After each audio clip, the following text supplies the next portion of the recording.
That might have been one of the most fun like committee meetings I've done. I'm gonna come up with some more just for you, Taylor. Okay, well, we are on air, so I guess we can go ahead and get started. Want to welcome everybody to the Community Planning and Transportation Committee meeting for this month.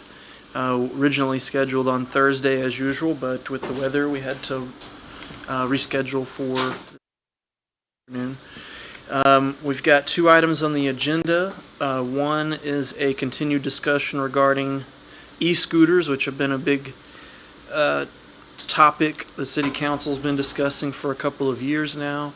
And then our regular public transit ridership report and updates. So we'll go ahead and get started with item number one, which is continued discussion regarding the e-scooters. We have city staff here to...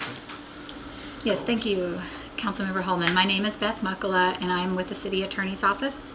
As far as lingo, we have been referring to them historically as e-scooters, and I guess now I might formally suggest that we bring all of our language together and come around to the term motorized scooter.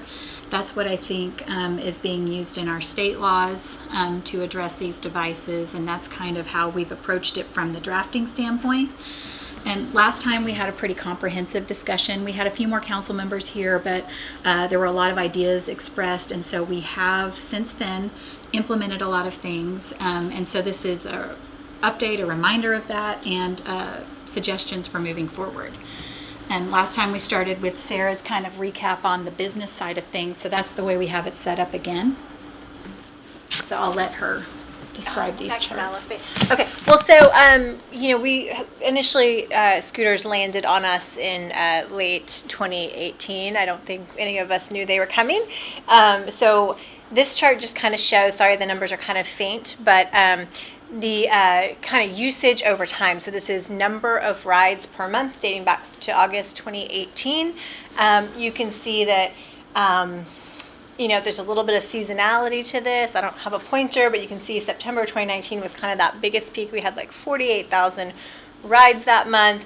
Of course, going down into March and April of 2020, usership went to significantly more minimalist, not that many people riding scooters at that time. And then of course it varies by weather. Obviously a week like last week, probably not going to see a lot of scooter riding. A week like this week, you'd probably see a lot more. So a little bit of seasonality factors there. So this is cumulative data for all of the scooter companies put together. We've had a couple providers come and go. We currently have 3 licensed with us. So this is kind of a cumulative look at that. On the next slide just kind of shows the fees that we're getting. So we base our fees on number of vehicles deployed, not on ridership, which I think is a pretty good model. Some cities do different ways. The way we do it, I feel like this kind of helps manage that. They're paying by how many scooters they put on the ground. So if they're not going to have a lot of, if it's a snowy day, they'll probably hopefully put out less, so that kind of helps manage the clutter. So in 2019 we collected about $56,000, and then 2020 and 21 it was more in the $42,000 range. So that's where we have on that, and I have that broken out by quarter just to kind of show that usually winter's a little bit less. Accident data we did at the last back in September. We had discussed data from PD about injury-related accidents. Did you want to say anything specific? We did kind of run a list, and there wasn't a lot of information. There was some. They kind of pulled anything that had the word scooter in it. So a few injury accidents here and there that got reported. We also requested data from the 3 companies that have operated, and that was really pretty minimal. Lime reported that they had no known incidents in 2021. Bird reported 1 accident, but it did not require medical attention. And then Veo, which is kind of our primary, they have the most vehicles on the ground right now, reported about 7 incidents, 4 of which may have had an injury. So really not seeing a large number of that. Did you want to go into any more detail? You pretty much covered it, and also we cannot, separate specifically the motorized scooters or e-scooters from, say, any other type of scooter or similar type piece of equipment. So, this is as close as we can come to that data. And also add personally owned versus rented too. Exactly. Really hard to tell.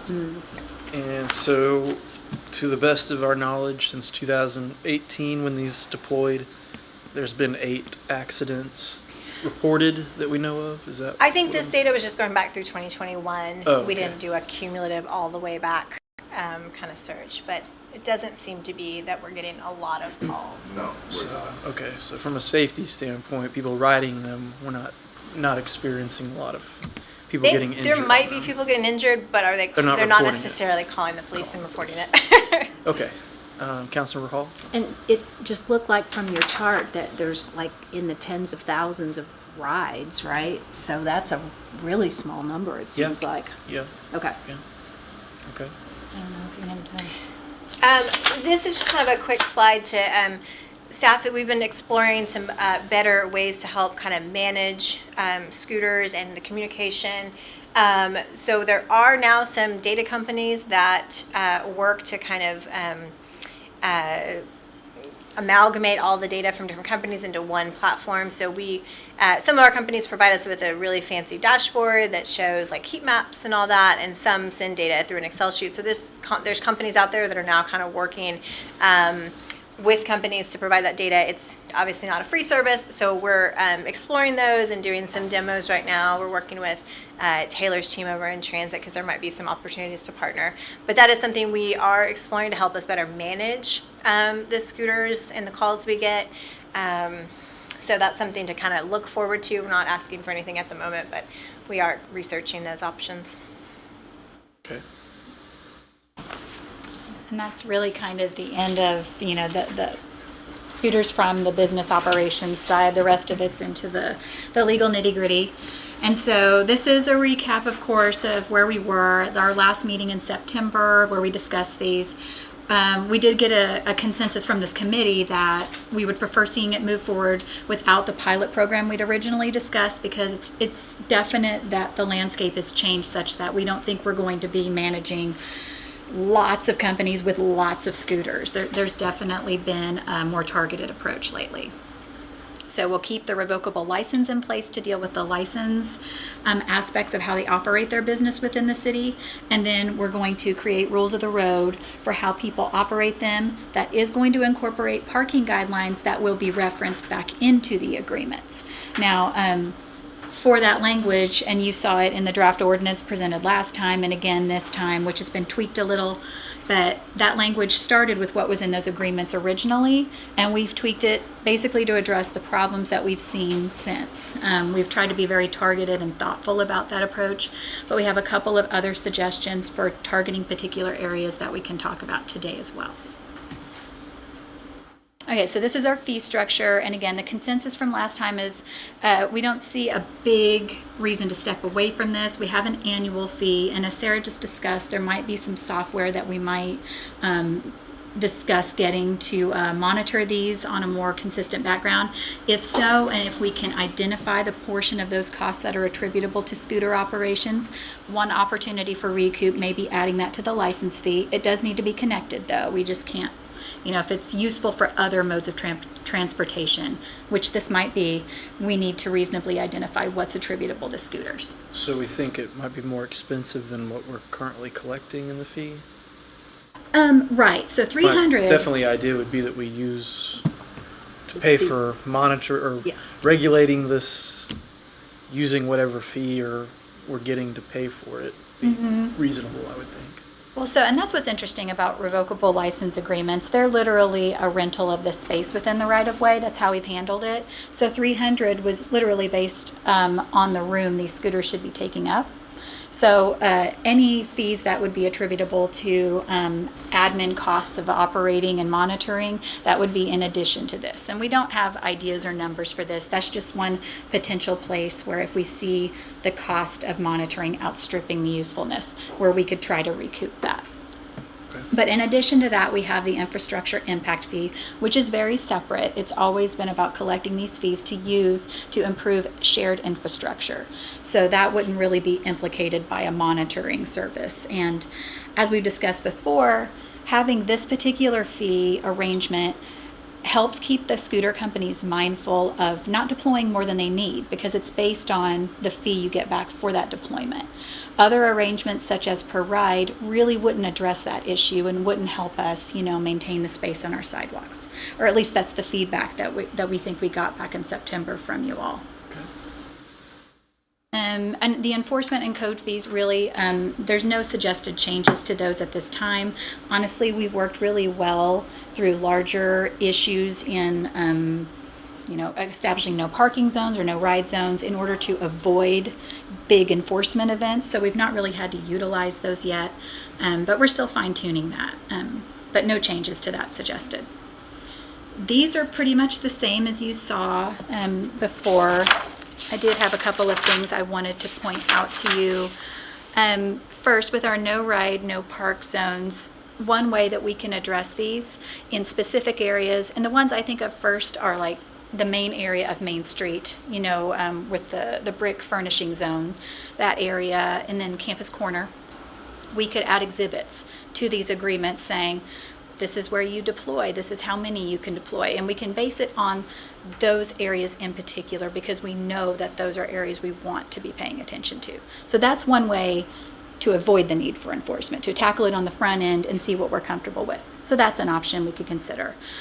Same thing with parking zones. That would probably be something more of a public outreach, and we'd want to write into our regulations. But if we don't want people, stacking scooters all in the same place, then we could say, no more than any two in one area. In fact, I think I do have some draft language like that in the ordinance now for you all to consider. But in general, we are trying to carefully craft those parking regulations to where it's not going to be based on the number so much for the consumers, so much as getting them out of the walkable space and clearing the pedestrian zone. So those are ideas to explore.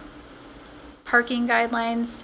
Oh, right. I have tweaked those since the last time that you saw them. So I did want to be sure that you had been able to read over those, and if you had any additional comments to get back, that you had an opportunity to do that today. This is the slide that somehow got lost in the jumble last time that I really wanted to show you.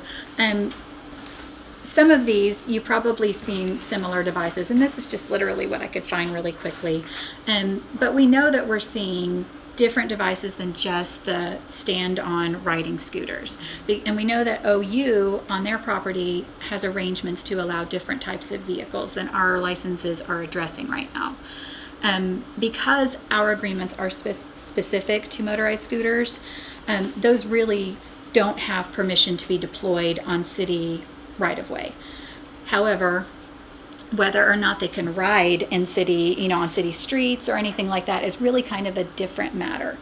And so we discussed last time that we need to bring case-by-case license agreements for each one of these types of devices that are larger, because we need to have creative solutions to how they're deployed, how they're parked, before we allow them out on the streets. So I think the next step in that, once we've finished the regulations and e-scooter specific stuff, motorized scooter specific stuff, is for us to go to those companies and say, what do you have coming? Are you interested in deploying in the city? And how can we approach that? But otherwise, if we have rules of the road for how these devices can operate, there might not be any reason to necessarily keep them off the streets. So if it's not a parking issue, then it would be a situation where maybe we don't make the city a no-ride zone for these vehicles so much as we make them a no-park zone. And so they have to do round trips from campus and back. They just can't park their vehicles. I know that there's some capability for these devices to be used that way. So if we have these larger devices, an interim measure before we come with any revocable agreements for them would be to say they can be used, and our regulations that we're passing in the ordinance will adequately inform the public of how to operate them while they're on streets. but they're going to need to park them back on campus where there's room for them. So that's an option there. And again, I mean, some of these devices, they're accessible devices. There's a lot of really great ideas for this. So it's something that we do want to reach out to the companies and tackle on the front end if we can. This is a slide that you saw before. I kept it in here again because this is not really going to be applicable to existing streets like we're talking about, but this is maybe a format that we might consider for exhibits that could be attached to the revocable agreements to show the particular areas that we're talking about when we say furnishing zone, because there is some consistency in the sidewalk setup within Campus Corner and on Main Street where we can be more particular in those areas. And I wanted to take this slide as an opportunity to discuss enforcement. That was by and large the biggest concern I saw from the last meeting, in addition to the request for the accident reports, which it sounds like that's pretty good news. But the big deals are people can't read the numbers on the scooters to call. So Sarah and I did have a very comprehensive call with one of the scooter companies after that, just kind of going through ideas. I think the best one we came to during that discussion was, I think, something along the lines of a hang tag. Sarah, does that sound right? Hang tag? Where it would just basically hang off the handlebar. There were a lot of issues of, well, if we put them on certain places in the scooters, they might wear off fast. There could be a lot of upkeep for them. What we really care about is the safety of the riders and the consumers, though.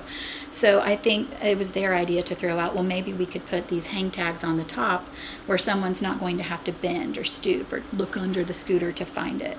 I'm not sure if those have been actually put out into use yet, but that's certainly a very good idea, and I think something that would be workable and easy for them to do, and not necessarily have to change their program in every single city to accommodate just for us. So I really liked that idea. So that's one idea for making the numbers more readable. Other than that, the issue is, who do we call and when do we call them? I cannot find that really there are any vendors out there that provide after hours enforcement. It really does seem, and I've done some reaching out, that after hours you have two scenarios for what's done. And we were already seeing it done from the reports we got back from the police department. If there's an emergency situation, they're going to be calling dispatch anyway, especially if there's an accident injury. And it looks like there's not a lot of that. But if there's a non-emergency, then we probably need to make sure that they know that after hours they can make a report to the non-emergency number and get that information to us. And maybe, is that non-emergency already on the website for scooters? The Action Center line is. I'm not sure if the police non-emergency is. Okay, so that's one idea, if that's a workable solution, to make that available. But in speaking with other communities, they really aren't approaching it a different way at this point. I think enforcement really hasn't been an issue from the point of having to have a lot of people go out and move these scooters. But we do know that some emergency situations can arise. So until we're able to identify a vendor, and we still are looking for that, that's really what other communities are doing at this point. And I'm not suggesting it as an endpoint by any means. That just seems to be what's being done. I looked at Texas A&M. They have a particular system. I wish I could think of the key name for it. But it, again, is a non-emergency system. Their emergency calls are going to their other emergency numbers. So that's really kind of the update on the information we have on enforcement. So last time I recall one of the vendors mentioning how they have technology that can tell them when the scooters are fallen over or when they're in the wrong space, and that it can be fixed very quickly now compared to before. Mm-hmm. Maybe even since then that's changed, I don't know, but is there any more information about that? Not about that in particular, but that does remind me about some changes I implemented, and I need to I don't think you got a draft, but I do have some language in the agreement now to respond to Councilmember Studley when she was here before. She was talking about neighborhoods in particular with that problem, and her suggestion then was a neighborhood sweep in particular of these each night. And this kind of goes hand in hand with what we discussed about speeds. If you'll recall, we talked about the state laws, which are right in front of you right now, and the motorized scooter regulations that say they shouldn't be operated on streets of more than 25 miles per hour. So what was thrown out at the last meeting was they should operate on those streets when it's 25 or less, but if it's over 25, that's when they should be on the sidewalk for safety. We did kind of look around at these areas, and it seems like that might be a usable approach in these areas, but part and parcel with that is regulation in other areas. So in conjunction with methods like that, if we could get parking directions in neighborhood areas, like for instance, if you have a right-of-way or a sidewalk that is immediately adjacent to a residential home, we could consider adding language where they have to park that scooter off of the actual pedestrian throughway on the grass that's within the right-of-way portion. That's when I was in Santa Monica last summer. I rented a electric bike and rode it down the boardwalk. And when I was done with it, I tried to park it at a bike rack, and it would not turn off, and it would not let me end the ride until I took it to where it was supposed to, where their designated area, which was not on the boardwalk, where they could be left. And so it kept charging me until I put it where it was supposed to go. I mean, maybe for some people that extra money doesn't matter, but to me it mattered, so I walked it up this big hill. And so it seemed like that was an effective way to keep them out of areas they didn't want them left. Anyway, you could ride them in those areas, but I couldn't park it and end the ride and leave it in that area. So The GPS capabilities really are pretty impressive from what I understand. Now, at least in the beginning, I understood it's really hard to tell, is it on the sidewalk, is it on the grass? And that area between the sidewalk and the street is probably going to be kind of skinny. So I'm not sure, how exact theirs could be. But I do think this language is in the ordinance about in these areas, you should be parking on that turfed area, the vegetated area, in the right-of-way portion, on the right-of-way side of the sidewalk. So if we attack it from both the standpoint of talking to the scooter companies about those GPS capabilities and putting that parking guideline in there, hopefully that will have people who are driving these to residential areas, keeping them out of, pedestrian danger areas in the first place.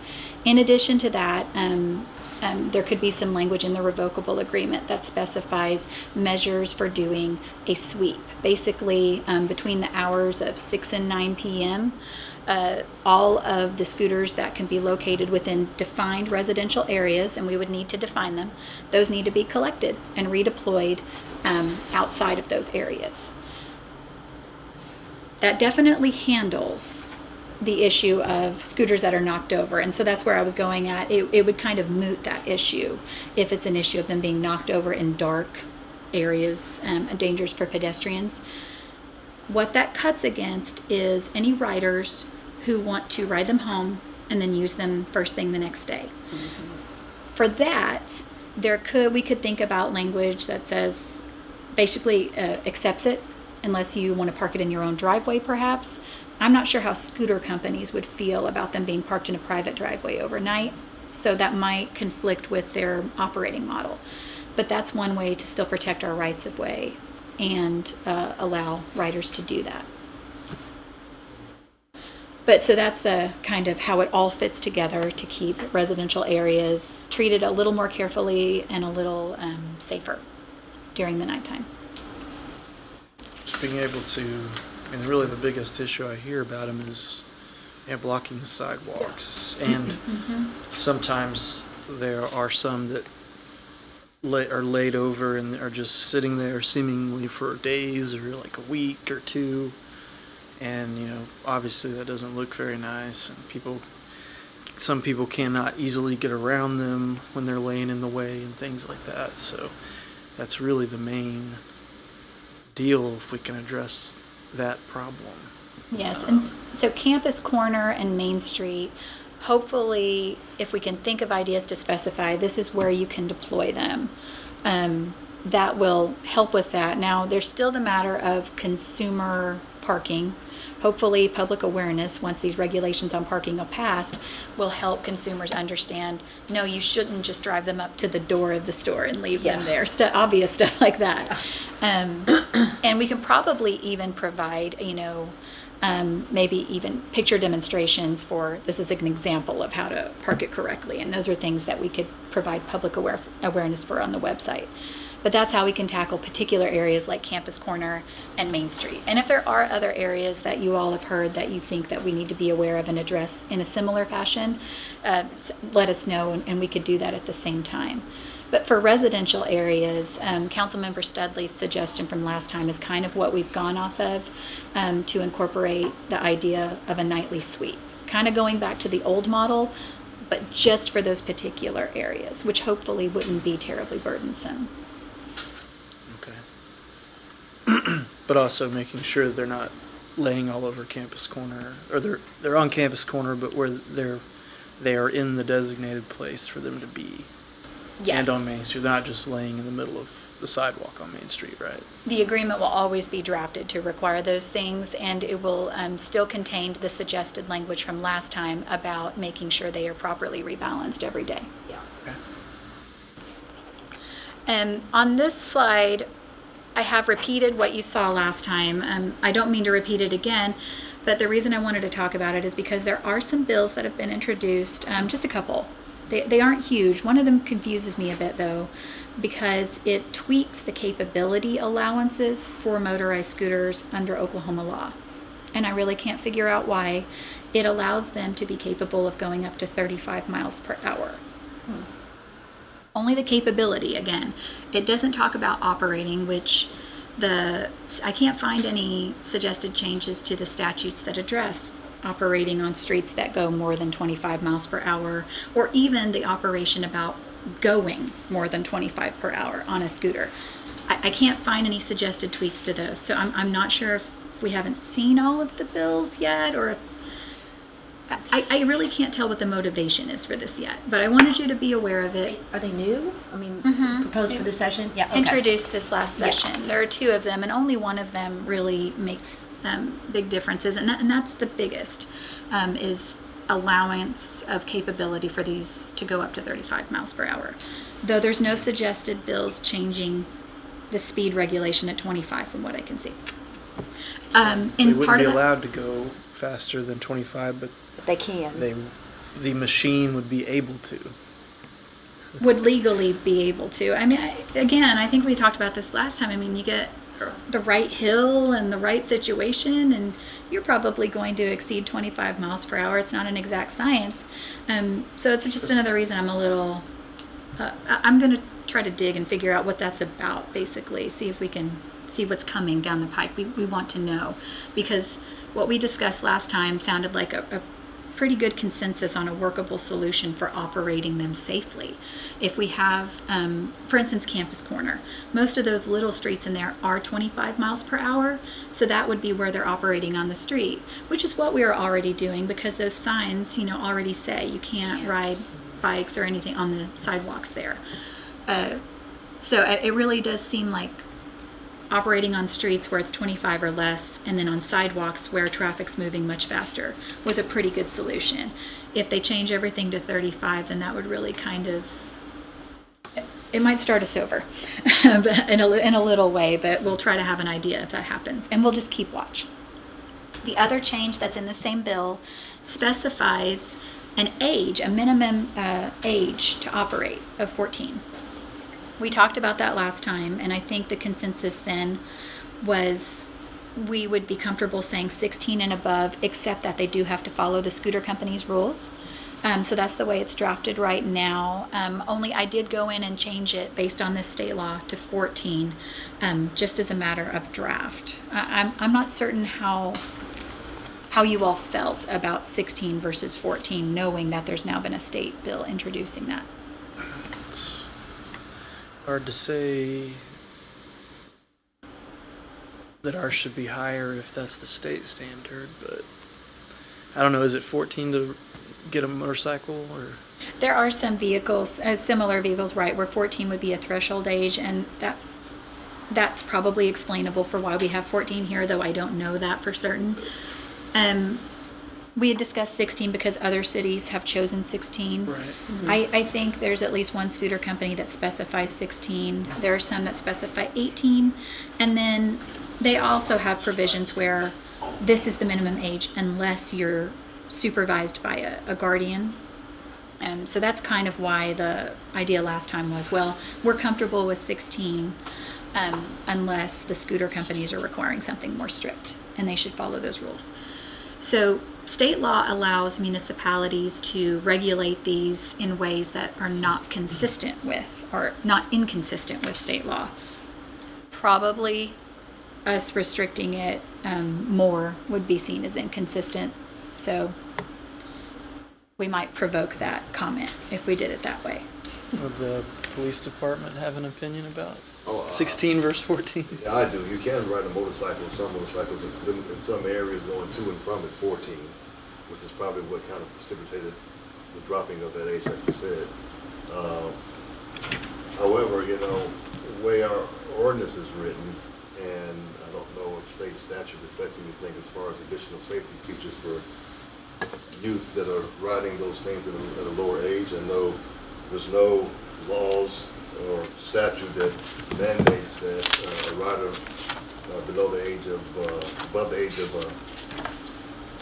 below the age of 18, that they are mandated to wear helmets and such.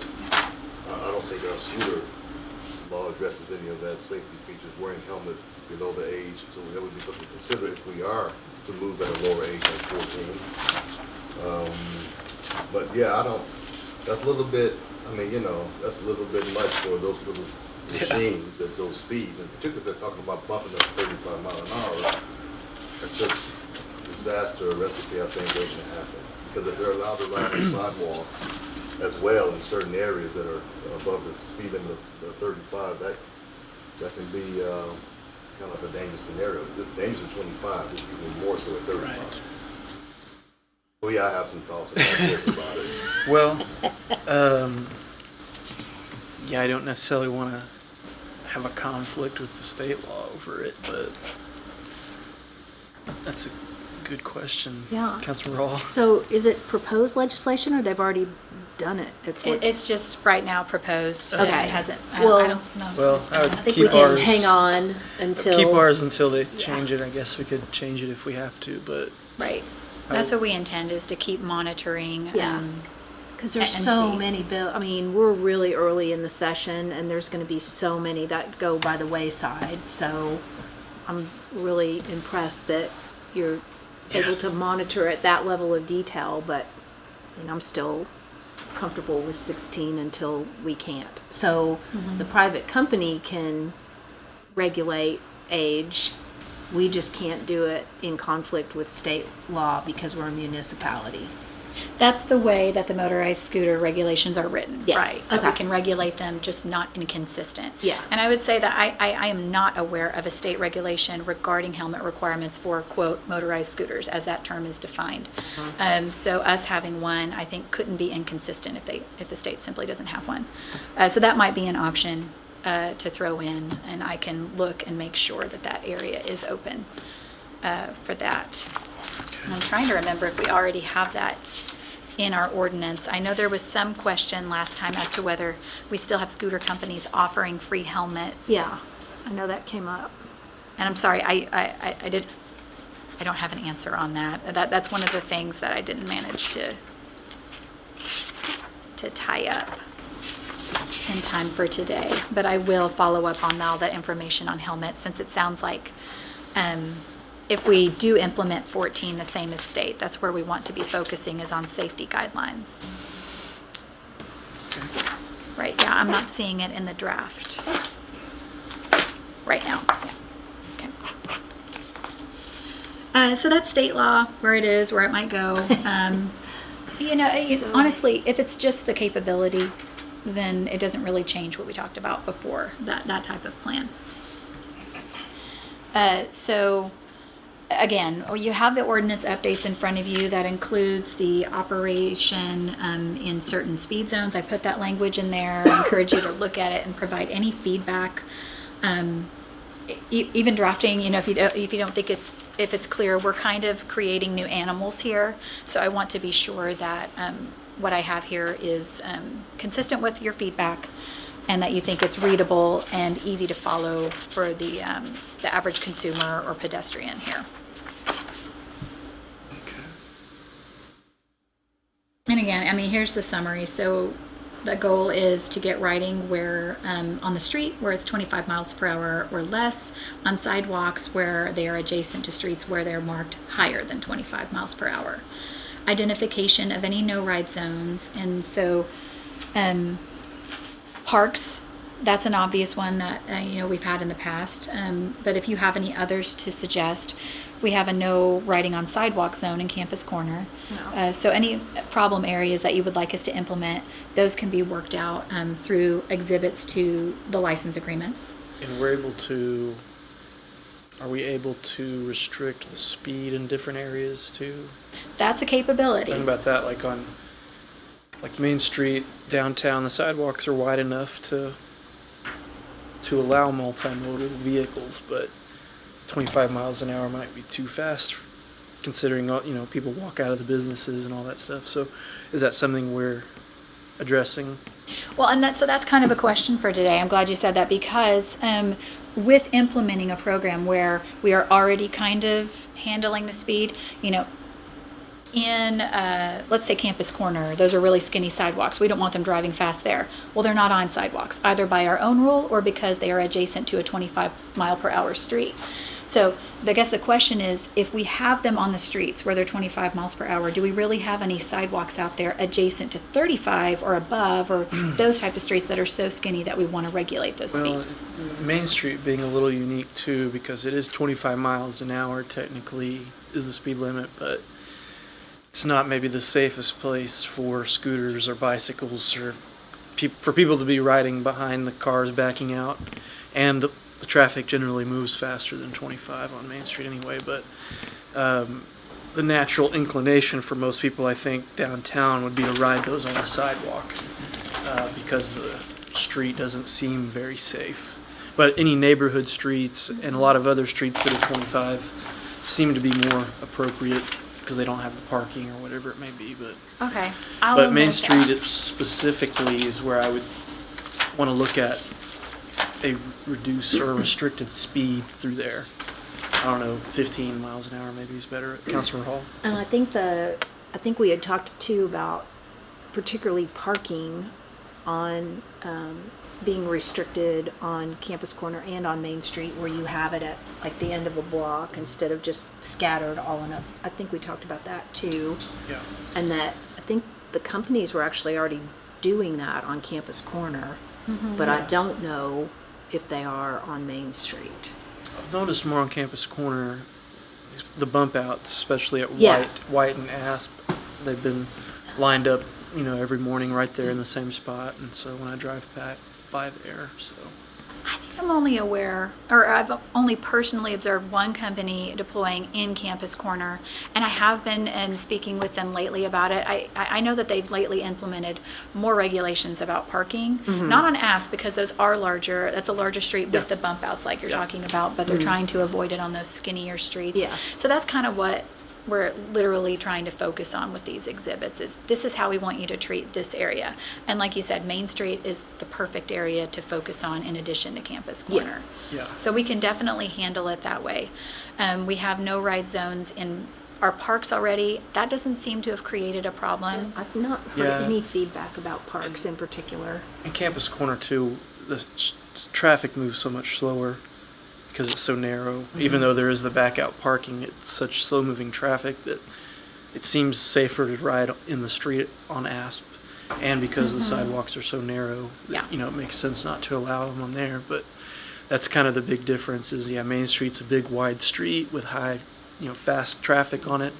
But it has the big sidewalks too. But then also you have people coming in and out of the different doors a lot too. So, but yeah, I haven't heard complaints in the parks or really anywhere but where there's a lot of pedestrian activity and them being in the way of wheelchairs and things like that. Okay.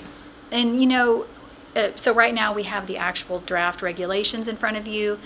That's, the first step. What we can do while we're waiting to see, I guess, how state law goes is also we can comb through these areas, these streets, and see if we implement this 25-mile-per-hour barrier, what's that going to look like? And we can focus in on Campus Corner and Main Street, and we can bring very specific information back to council, I guess whenever this is considered by full council, essentially with that kind of information. And in the meantime, if you identify problem areas in addition to Main Street or Campus Corner, you can let us know and we'll focus in on Well, those. we didn't really, I think when we saw the data last time, they weren't really riding them up around the UMP area, but that's the only other place I could really think of where there's storefronts and a sidewalk in front of the storefronts that people walk and pedestrians and things like that. So, but from last we saw that people weren't really riding them around there that much, unless that's changed. But that's the only other place I can think of where there's a wide sidewalk in front of multiple businesses. But even then, the businesses are real spread out because of the nature of the development. So it's not quite the same as Main Street. But Main Street's really the only one I can really Okay. think of where that is a primary place where people come and go and things like that. So Well, we can definitely check on ridership in UNP to make sure it is. I also recall the same thing, that they're not utilized a whole lot there. We know that some are deployed. We've had some issues with, those getting in the way, and I think that we've worked that out. I think, it comes to my desk if it gets bad. So I don't always hear about the smaller blips. But that's kind of how we've handled that area. So I will add that to the list of ones to focus on. So have you identified any other areas beyond Main Street or Campus Corner? I mean, it sounds like you haven't really gotten any complaints that make it to your desk for any other areas. We've definitely had some, and we've instituted measures to address them already. So I'm not sure that they need to be addressed from, the standpoint of creating a very solid exhibit to the agreement. We know Campus Corner and Main Street and certain areas like this are going to be continuing issues. I think the other ones have been more transient once they're dealt with. From a no parking or no ride standpoint, there's probably not a reason to make it any more concrete than that. Okay. But to the extent that we keep hearing about the same area over and over again, that could change. We just haven't yet. Usually it's a one-off. We deal with it and we don't hear about it again. Well, it does seem like most of the concentration of use really is in core Norman for the most part. And, in the campus area or those surrounding areas, which is where most of it is. We did discuss parking briefly last time and the idea of finding places to park. We talked about it in the context of our parks being no ride zones. I did speak with Jason Olson, the parks director, about, do we geographically have space where if we're having an issue with consumer pileup of parking outside of our parks because they can't ride them inside, are there places where we consider that? That's definitely an option. Something the scooter companies brought to us previously about parking was, hey, setting them next to your bus stops and issues like that, that's more complicated. We have limited area in our right-of-way, and we're already really trying to update, and we are implementing a lot of accessible updates in those areas, and we don't really want to play with that. So that's more of if we have a particular idea for a particular area, we might want to come up with a one-time creative solution rather than developing some type of all-over program for our bus stops, at least yet. And that's something that I would suggest we could work with a scooter company on. If they really wanted an area where they wanted their scooters to be accessible in that way, then we could talk about it on a case-by-case. Yeah. yeah. Well, like That at our sounds new transit hub, I would expect there'd probably be some designated space or that people will ride those scooters there to get on the bus probably. Right. But maybe not every single bus stop, but where appropriate, I could see that being Yeah, I think the term I was told when these first deployed were they consider this mode of transportation the first mile and the last mile. It's Yeah. what gets you to that Yeah. bus. And that's a great concept. I don't know that we've actually seen it in action though, and I bet it's the scooter companies who would know better. Is there a demand for that first mile and last mile here? So again, it kind of comes back to them. And if that issue arises again, we can Well, that's troubleshoot what it. I kind of view it as is it doesn't necessarily get you to the diner, but it gets you to Main Street, to downtown. Or it doesn't get you to the deli, but it gets you to Campus Corner. And Right. so, that type of gets you to the district, to the area, but then And that's why, like, Yeah. hyper analyzing the parking on Main Street and Campus Corner areas like that is important. It will remind people it's not necessarily supposed to take you to the doorstep. It gets you to the Yeah. area. I think that's just an education piece too that comes with all of this. okay. But I can really see on the bus stops in particular, there might be concentrated areas or designated target areas in certain parts of Yeah. town where the transportation issue really is a significant one. But when you think about the study that we just reviewed of the specifics of how to make every single bus stop accessible, and of course that will be a work in progress, but yeah, it'll be really important to not have that in conflict, yet still with the last mile idea, maybe have them down a little way. I don't know how you solve that one, but I think it would depend on demand really, just like you said, and then case by case. And we have to make sure that we have the right of way in the first place. Yes. Oh We're yeah, not that. creating an acquisition that pesky project. little thing. Right. Yeah. So it's just, yeah. Yeah. Okay. Okay, so I think I have my backup or my direction on that. I don't think I have failed to follow up on anything we discussed last time, but essentially, I'm just at the point where I think we have a good working idea for how it's going to look, and I think that the ordinance you have in your packet is a good start. It's definitely going to need some massaging based on where we see state law going, and just your own comments. We can follow up on the helmet regulations, things like that. But if you all think that we have a good plan going forward, I would suggest that maybe next time we take this to a full council and that we have just more detailed information on how that 25 mile per hour threshold will operate in actuality here. Okay. And from a legal standpoint, 'cause I've had some folks ask, some folks that don't think we should allow these at all in Norman. Is that an option? Does state law say we cannot prohibit them, but we can regulate them? Or what is your opinion about that? The operation of them, I'm not sure that is something that we would want to prohibit. But then again, you're talking about the device as a whole, which includes personally owned Right. devices, which aren't necessarily going to be used by adults on their way to work, but could be used by, kids in their backyard. So yeah, prohibiting the device itself would be a very broad sweeping measure that I wouldn't recommend. But, we have rights to regulate our rights of way. And we made a decision for how to make our rights of way available to the scooter companies on our terms under our police power, which we always have. So I think that's a good way to regulate them. Now, we have had some cities refuse to open their rights of way to rental companies, and I don't know that I'm fully informed. There have been litigations. I'm not fully informed on how all of those things have gone, to tell you the truth. There are some cities that have done RFPs in order to offer to only one scooter company. Now, I will say, when these first deployed, we didn't have a bus system. We didn't have transit offered by the city at that time, so we really didn't have a basis to say that that was like a franchise type of opportunity that the city had taken advantage of. I think that has changed, and that if we wanted to consider RFP, now would be a time to consider that. However, we have to keep in mind, OU has done an RFP, OU has a provider, so doing two separate ones might not really come to consistent results. And maybe if that was a consideration, we might want to discuss that with OU first, and I guess think about how that would be coordinated. If we wanted to have an exclusive one company, is that what you're saying? Right, but that would also have to be. OU has made the choice to go with one single company on campus. Is that the way I Right. understand? Mm-hmm.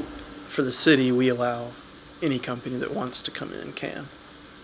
Yes, under the same terms. And we found that, the deployment doesn't, all of our agreements say they can deploy up to 150.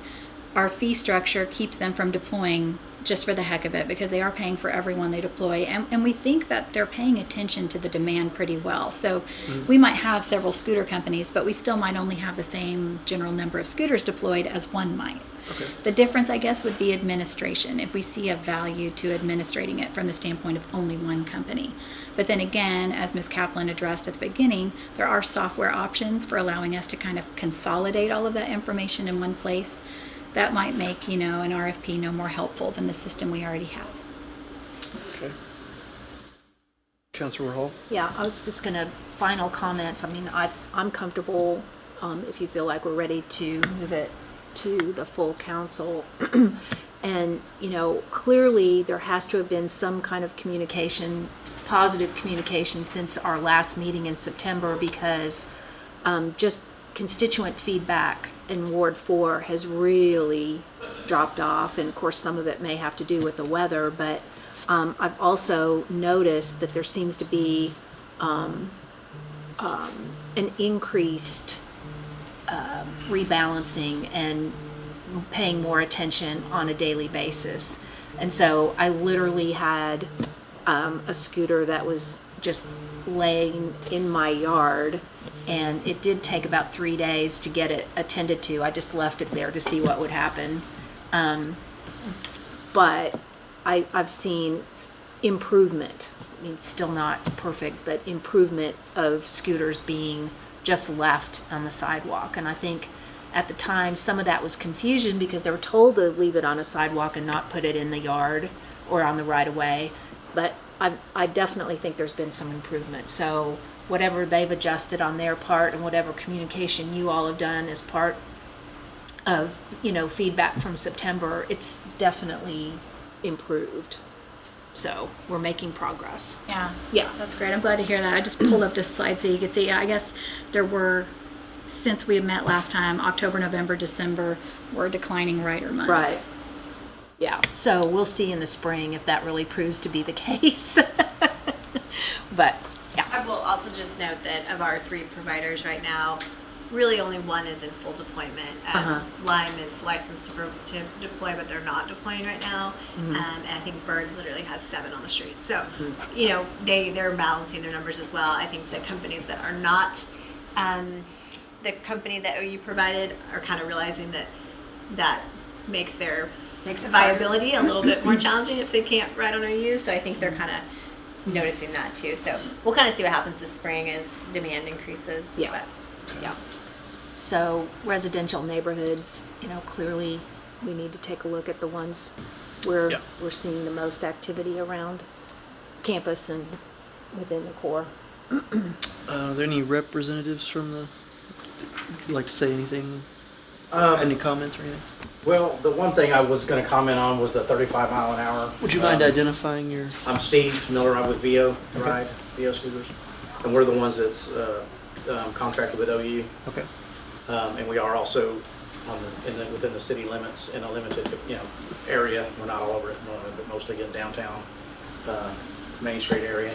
But I think the 35 mile an hour state thing is probably more personal craft kind of a ordinance for people that have their own, that are capable of going that speed and want to be able to go that fast. Because I can just assure you that we have no plans of letting our scooters go over 15 miles an hour, no matter what any state ordinance says, just because of safety measures. I mean, You're saying yours go 15 miles an hour 15, max? Okay. Yeah, that's what we max ours out at. I think Bird is 25 and Lime might also be 25, but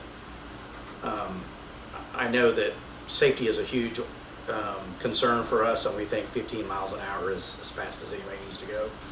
So whatever the 35 mile an hour ordinance is, we would never increase ours above 15. So I think that's probably more of just a personal vehicle.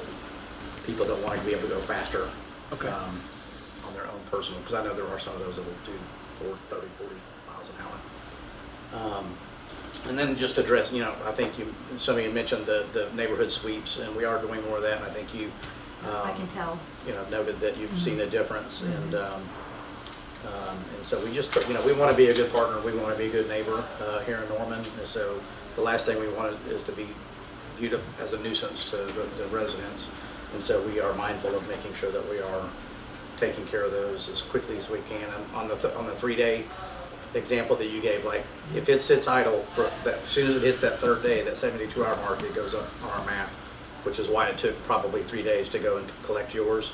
But if somebody calls us, if you had called it in, obviously it would have gotten, addressed sooner than that. But that's just, kind of shows that that is showing up on our map. We are sending someone out to address those. And, Yeah, if somebody had taken jumped care on of it and ridden it, obviously that would have taken care of the issue on its own. But if nobody does, then, as soon as that 48-hour is ended, it sends us out there to address those things. And things like Campus Corner and Main Street, we have done some restructuring of some of the zones where we're not allowing parking or riding in certain areas just to make sure that,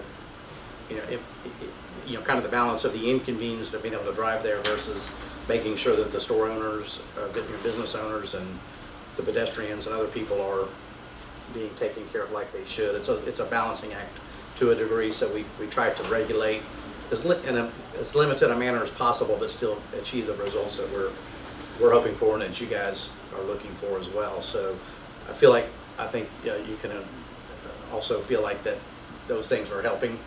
And as the cases come up, we'll do other things in other areas as needed. So we are mindful of that and trying to do what we can to make sure that we are doing what we need to keep everybody happy, and riders and residents alike. So Okay. Thank you. that's really all I had to add, and I'm happy to answer any questions if there are any. But Appreciate that. I'm just curious, one of the things that you mentioned last time that you were challenged by, like every other business, is staffing and being able to have all of the employees that you are willing to employ. Is that improved any? I mean, it's a cycle. A lot of our we utilize a lot of part-time people that are often students, and so they'll leave for breaks, they'll leave for summer, they'll graduate, or they'll get too busy in their senior year with other projects that they can't. So it's kind of it's not really a revolving door, but it's there's a lot of movement, let's say, and so it is a challenge to make sure that we have enough staff. Now we've been pretty fortunate since the last meeting. We've had a really good staff in place and a good, what I call a base of full-timers that can kind of pick up the slack if we do fall a little bit behind on the part-time side, which I think is why we're seeing a lot of improvement and consistency since the last time we were here.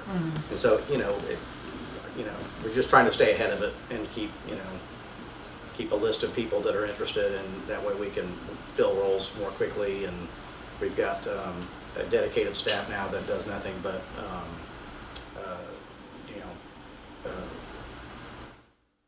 recruit for us. And so as those needs arise, that's something that I don't have to necessarily add to my already list of things to do. I've got somebody that will do recruiting for me once I let them know that I have positions available. And so that helps as well to keep that, keep our staff where it needs to be, to make sure that we're able to accommodate our needs. Good to know. Thanks. Yeah, sure. Is there anybody? Okay. Any public comment? Yeah, I got a couple of questions. Identify yourself, Jack. Jack Dawson. And, the first question is, these contracts, I guess they're all expiring, right? Our contracts are annual basis, so they auto renew at the beginning of the year as long as the fees are paid in a timely manner. Well, the ones currently in effect are for stand-up scooters. But Yes. Norman has been invaded by a large quantity of sit-down scooters, which are about twice the size. Not twice the length, but certainly twice the weight, twice the wheel size. And what are they doing there? Why hasn't someone called up the company or companies that sent them and said, get these things out of here? So were you saying we need to have a different one for the new vehicles, or? The recommended approach would be to have separate license agreements, because I think we would need to very carefully address where they're deployed, because they're going to take up more space, how they're parked by consumers. It's just not something that we can be expected to fit into the rights of way automatically. That being said, we are not allowing deployment, and I'm not aware of any being literally deployed by the companies on city rights of way. I do think riders are leaving them on city rights of way. So my suggestions for dealing with them in the meantime are to either ask them to GPS or geofence them to campus, which would mean no one can ride them anywhere in the city. Or, because we are going to be passing traffic regulations addressing, how riders should be dealing with these, if we can have them just create the rest of the city as a no park zone until we've addressed them. That way they can take round trips from campus back to campus. They can ride them, they just won't be taking up space on the sidewalks. So we're talking about the bicycle looking ones? I believe they have bicycles, and then they also have It kind of looks like a moped or a Yeah. bicycle without pedals. Right. I've seen those three variations. I see very few bikes off campus, if any, to tell you the truth. I may have seen one. But I have seen a few of those little scooter things, the sit-down scooters. I think that's what Mr. Dawson's talking about, Yes. is those, okay. So if you are fine The with... bicycle ones aren't they actual bicycles? They don't, well, Like e-bikes? there are also ride share bikes. bikes or whatever, Yes. but there's also the electronic bicycles that I've been seeing too. They don't have pedals. They look like a bicycle without pedals. Right. And again, I think none of the VO bicycles are being VO have deployed those? Yes. Yeah. on city rights of way. The ones I'm referring to, the width of the vehicle is like this wide. The wheels are at least 16 inches, as opposed to the stand-up scooters that are like that. Okay. And they're all over the place. I've seen them parked. I saw one guy going down Woods Avenue, which is like a old-fashioned sized sidewalk. It's like 4 feet wide. And he seemed to be doing about 30.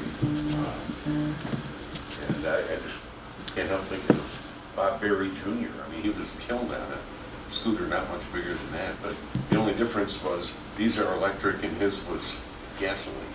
So what you're saying is that we do need to have a separate license to address those, even if it's the same company that has scooters and those, they would need a separate one for those vehicles. And we would need to talk it through with the company Okay. and then probably bring it back to you all to talk about, because it would be a completely different thing with completely different mechanisms for Well, the contract deploying. that the city council was asked to vote on and did vote on was for stand-up scooters. So these guys are just ignoring the scooters. And I'm sick of the city of Norman entering into contracts and then getting screwed royally on it. For instance, the 24th Avenue extension, the TIF, I guess you know. And all I have is, I've never read anything about it, but all I know is hearsay. But I heard that the developers promised that they wouldn't destroy Mount Williams. And I understand Mount Williams is a man-made pile of dirt. Mr. Dawson, I appreciate your comments about Mount Williams, but that isn't an item on our agenda, so we have to talk about the scooters and keep the conversation to that. But Okay, but but I think still, it was I understand. voted on Sure. stand-up scooters.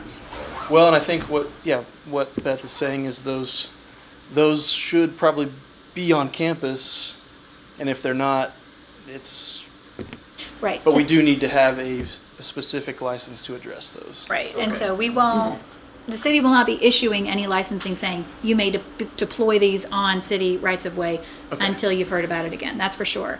In the meantime, am I getting direction that we should reach out to the scooter companies about instituting no parking outside of campus for these larger vehicles until we? Yeah. Yeah, Yeah. probably. Okay, and we can do that and look into speed regulations, but since the September meeting, we did follow up and find out about the different devices, and it's the three we've described: the stand-up scooter, the sit-down scooter, and then the e-bike.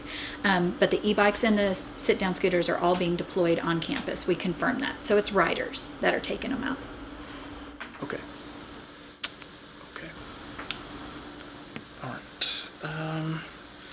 So to follow up, we've got a few issues still, but we probably want to go ahead and get the full council involved in the next step and kind of flesh these out a little bit more and come back with some more information about the sit-down scooters and the bikes. I guess the bikes, I don't see the bikes really anywhere. It's the sit-down scooters, I guess, is the better way to describe it. Are the ones that I have seen, I think. Yeah. I see And the that's only bikes. if there's an interest in deploying on city sidewalks. They've not requested that. Well, so. yeah, I'm not necessarily opposed to it if they can fit, but yeah. Okay. I really like the idea of, the round trip, Yeah. getting it back to where it came from. To home base. Okay. Yeah. Do you need anything else from us, Beth? No, I don't think so. So what you can expect the next time will be a more firmed up ordinance, revised and updated agreement implementing a lot of the things we've talked about today. And again, that's a license agreement for stand-up motorized scooters only. And then if there is interest in talking about agreements for other devices, we can bring that information then. But what I really expect to focus on will be, this is what it looks like to implement this 25 mile per hour threshold that we've talked about. And here are our suggestions for exhibits to attach to that license agreement about parking, deployment, and speed regulations in particular areas, namely Campus Corner and Main Street. And we can look at the UNP area ridership to see if that might be a third. And two, I guess if a company is limiting their speed to 15 miles an hour, is it still appropriate to make them ride in the street? I don't know. We can discuss that with PD and with Public Works about whether or not that's seen as a hazard from a public perspective. I'm not aware of like an actual minimum speed written into our laws for those areas. So from that perspective, it's probably not an issue, but it really would be a safety concern we'd want to hash through. Okay. But otherwise, just on the exhibits to the revocable agreements, we'll come with suggestions. And just to give you a heads up, I would approach it from the standpoint of addressing what we know needs to be addressed. I have worked, in fact, I've worked with Mr. Miller quite a bit on addressing issues case by case as needed. Great. And the more we develop up front, the more we foreclose our ability to kind of wing it, and sometimes that's really helpful. And just building that relationship with the company that's utilizing or deploying the most makes a lot of sense too. Yeah. I like that you clarified that motorized scooter racing is prohibited. I haven't seen that going on, but Just in case. if they all are the same speed, I don't see how you get much out of racing them, but Right person, right that's hill. interesting. Yeah. Yeah. Okay. That's it. Then we'll do this will move on to a council study session at some point in the future. Okay. Thank you very much for all your work on this. Yep, thank you. Okay. Our next item on the agenda is a discussion regarding our monthly public transit ridership report. Thank you. Thank you for coming. No. Thanks, Judy. All right, thank you, Councilmember Taylor Johnson, Transit and Parking Program Manager.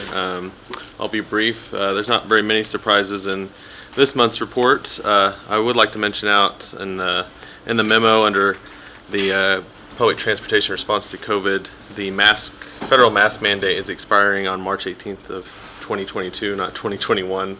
Sorry for the typo there. Haven't heard of an extension. They did extend it from January 18th to March 18th, so I expect that to fall off unless we hear something else. But and that's just for onboard vehicles. It also extends to airlines, so that's why it could be extended if you think about that. But we'll keep our ear to the ground and let you know at the next meeting or sooner. Going on to the Go Norman Transit Plan update. You guys already talked about in the last item about our updates to accessibility bus stops, but we did get that grant to actually build new bus stops as well associated with the long range plan. So Great. we're planning on taking that contract with ACOG to you all at the March 8th City Council meeting. So So there will also be a couple other ACOG contracts, but that'll be one of them. So we're excited to get that moving and try to couple that work together, the ADA improvements and the new bus stops. I think that'll make for a lot of efficiencies. And then kind of moving on to, well, I also want to mention the update to the long-range plan with Nelson Nygaard, our consultant. Because we've changed locations from the preferred alternative to the depot to back to the bank, the old Chase Bank building. After the closing, we're preparing an agenda item for the 8th as well to have Nelson Nygaard come back, update the maps, really look at how do we operate out of the hub at the bank and make sure that we're not missing any details that we don't want to miss, right? So that's also going to be on your agenda for the 8th. For grants, I'd like to let you guys know that we did draw down the remaining funds for the facility today. That was a large grant draw, and so all that money, the $5.057 million, is now in the city accounting. So we're pretty close to finishing the building. We were able to justify all the costs associated with that grant funding. So Maintenance facility. right, yes, that's for the operations and maintenance facility. Yeah. We're also looking at some raise grants opportunities. That's pretty competitive, but I don't know if you remember in December we had a council agenda item to increase our contract with Gillig, our electric bus manufacturer, to add charge rails on top, so that if and when we could get overhead pantograph chargers that could charge en route when they're at their layover at the transit center to extend that range, then we would have that capability. Well, we're thinking about asking for those in this raise grant. It's pretty innovative still, not a lot of places have them, and we think we could be pretty competitive with that project. We're also just thinking about throwing in for bus replacements in general, just because you never know what's going to stick. Much as we can get, whatever we can get. I think the electric bus projects are a good example. We weren't really sure if we'd get selected for either one of those, and we're happy that we have Yeah. them. So Yeah. a couple more various items. Again, with the maintenance facility, the ribbon cutting, I think both of you were there. Great attendance. Yep. Just want to thank everybody that came out. It was a great event, and we're hoping to have many more at North Base in the future. So hope everybody took note across the street when they left that those will all be gone in the near future, right? So we're hoping anyways. A new item on this agenda, or on this update, is the Angel Tracks Public Transportation Onboard Surveillance System installation. They came and started installing 2 weeks ago on the buses. That was one of the larger transition items from OU to us that was still outstanding. So we did an RFP, selected Angel Tracks, and we kind of coordinated that with the opening of the new building, just so we had more space and more opportunity to use the flexible time, after hours and on weekends for them to install. So that'll include the ability for us to keep video on there up to 240 hours in the past. That usually covers most complaints that we get that we can pull video for. And we can also download it wirelessly when we tag a video from a certain time period. When the bus comes back into the yard, antenna will pick it up and it'll be sitting there for us in the next morning, right? So we're very excited about that, having one new system for the onboard surveillance system. And then I think the last thing I'd like to mention, again on the March 8th agenda, it's the last bullet on the memo update, is there's been a price increase for the Promaster vans that we got approval from you all to purchase on December 14th. This was kind of due to the company being bought out, but also for the state contract price going up, supply chain issues. So unfortunately, the Promaster price went up about $20,000-ish a piece. And there's been a lot of back orders for those vehicles. And unfortunately, if we're not able to increase the price, we just may never see those vehicles. It's just a shame that the price went up that much, but we're in desperate need for more or new paratransit vehicles. 20,000 per vehicle. Mm-hmm. Fortunately, we have a grant allocation for the city. We get an annual operations grant, but we also get an annual allocation of vehicle capital funds. So it's gone up from 346,000 to 469. Right, but the good news is we do have some vehicle capital funds that are not obligated yet. So we were able to pump those into this grant activity that we already had grant funding for. And that takes care of the majority of the cost increase. It actually decreases the local share by $10,000. So if that reconciles in your mind, Yeah. we're able to increase the grant funding and still get the vehicles on order without any additional local match.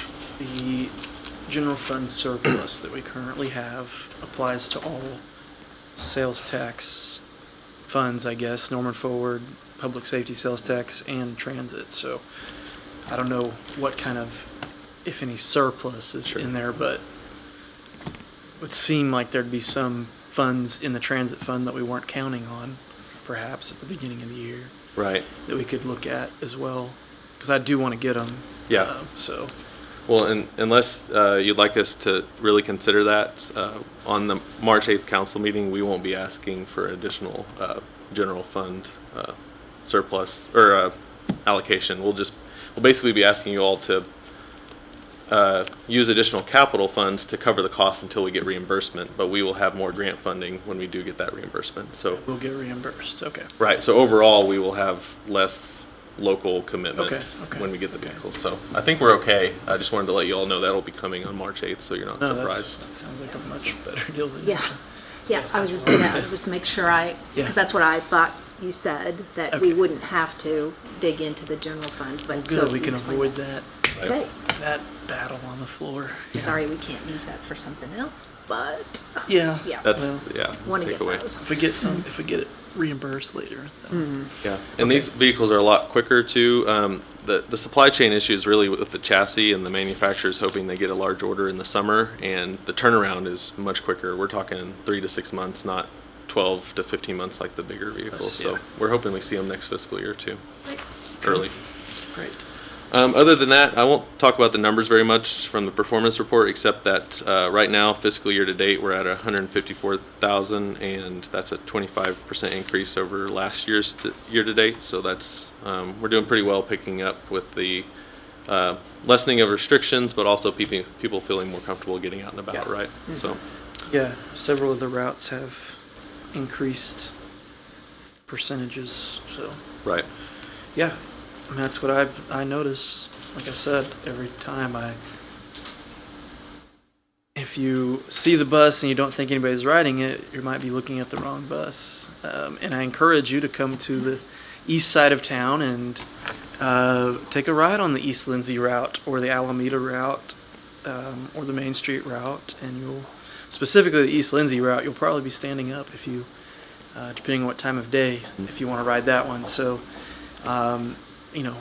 so I always encourage people to come to this committee meeting so you can see the numbers, the exact numbers on ridership, and if you have concerns that the public transit system is not a good investment, then this is where you can get all the information about what's going on and how many people are riding it, and that increasingly more and more people are riding it, and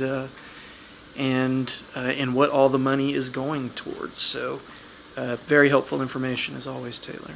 and again, just want to offer if anybody listening or if anybody here gets questions about the usage, happy to go out on a ride along like I did in the fall, and take people on a trip if they're anxious about riding the bus for the first time or just want somebody to explain things as we go along. So Yes, please send them my way. especially since there's no fare in Norman. It's free to ride the bus for anybody that wants to get on it. So you pay taxes and you get to ride the bus instead of having to, just like with the toll road, you pay taxes, you get to drive on the freeway as much as you want, right?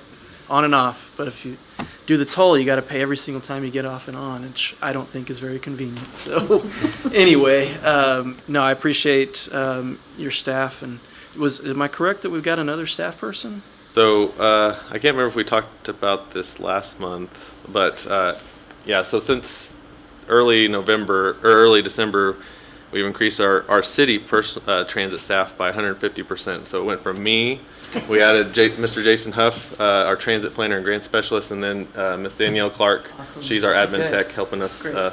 helping the building get run properly. 1 So to 3. Now we, keeping us a straight. department. Yeah, we're getting there. So Yeah, and I like to remind people though that the Embark line item that we approve every year and we see is so vitally important for that. That's 40 bus drivers, 40 not 40 supervisors, but 40 bus drivers, supervisors, and managers that are in that box. And if we didn't have that box, we would have that on our side, and you'd probably be seeing a bus operator vacancy every month because it's just Right. hard to find them. So we're happy to let them do that. So Yes, save some money. Focus on writing grants. exactly. Yes. Okay. Well, great. Glad to have both of you Yeah, on welcome board. aboard. And so, okay, Councilmember Hall. Yeah, I just have two comments. One, as we start, modifying our suggested new routes, I think we're only going to see continued increase in ridership because we're moving towards getting our routes and our stops where we know they need to be, and not just as what was left over with what the transition was from OU. So I'm optimistic about that and expect to see that. And it just struck me with the recent final report that we got from Homebase to address needs in service or gaps in service to address reducing homelessness in Norman. And I don't know, why we didn't correct this along the way, but one of their recommendations to address the transportation piece was that we have, assistance or no fare for, particular populations. And it's like, yeah, we already do that. Already checked It's that for box everybody. off, yes. We don't charge fares in Norman. So I think that's a real plus right now for anybody that needs to use public transportation. Yeah. Well, it's really a movement across the country. We've talked about this before. Kansas City is probably the more notable one. They had $8 million in fare revenue, and they switched to fare free just because of the lowering that barrier. Operationally, you avoid conflicts, people fumbling for change or whatever, and what if you don't have it? So it seems to be a really big movement. I think it probably cost them $12 million to collect the fare.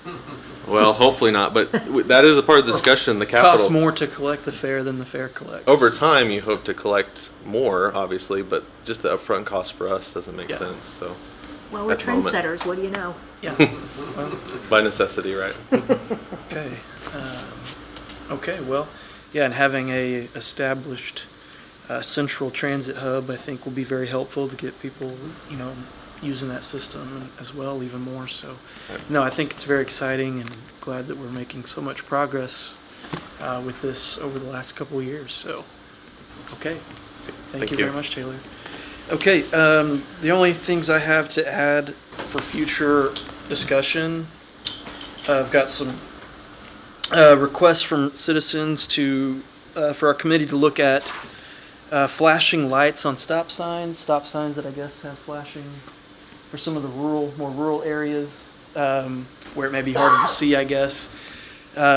Maybe even some areas in town too, but I've had a request to look into what are regulations and recommendations for stop signs that flash, and then there might be other schools, but I've had requests from Ward 7 parents about looking at the pickup and drop off at Madison.